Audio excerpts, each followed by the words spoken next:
รีบจมគ្នាកំសួរហៀតអស់ប្រមាណសួរបងថាអស់ប្រមាណស្រស់កល្យានមិនចាំបាច់ភ័យអី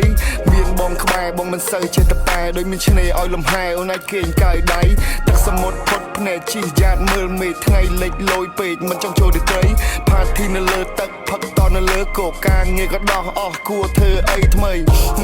ធ្វើអីដែលបងមិនដែលគិតវែងឆ្ងាយហែលចាក់ដោយបបែលជោគដីជោគខ្សាច់ដោយមិនបាច់ប្រើប៉ែលបកាត់ភ្លើងអាំងសាច់មានសមុទ្រឲ្យចោហាល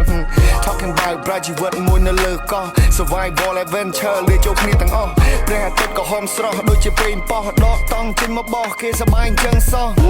ចូលថ្ងៃថ្មីកាត់ព្រៃកាត់ភ្នំជ្រោះចលងដងអូមែនចូលទៅយកខ្មុំមេពួកម៉ាក់បារាំងពី3នាក់ជួបខ្ញុំយើងសបាយមកអស់ដៃណាក៏ចូលចិត្តខ្ញុំដែរ What's up What's up ពូម៉ា What's up What's up ពូម៉ាតោះចាំឲ្យទៀតពូម៉ាដល់ថ្ងៃឯង plan ទៅអីទៀត I said ជីលើផ្លូវលបឿនយឺតឡើងលបឿនលឿន Looking fly as shit ដើរលេងជាមួយនឹងភឿនទៅកំពង់សោមដេកអាំងថ្ងៃលេងជីទូស្ទូចត្រីឲ្យពួកយើងក៏ចាក់ភ្លេងចាក់មឹកចាក់បកាចាក់បៀក៏ចាក់បានតែបងដល់អាយុមួយចាក់វាយបើសិនមិនចង់ fresh មកជាមួយបងក៏បានដាក់មក trip ជុំគ្នាកំសួរហៀតអស់ប្រមាណសួរបងថាអស់ប្រមាណស្រស់កល្យានមិនចាំបាច់ភ័យអី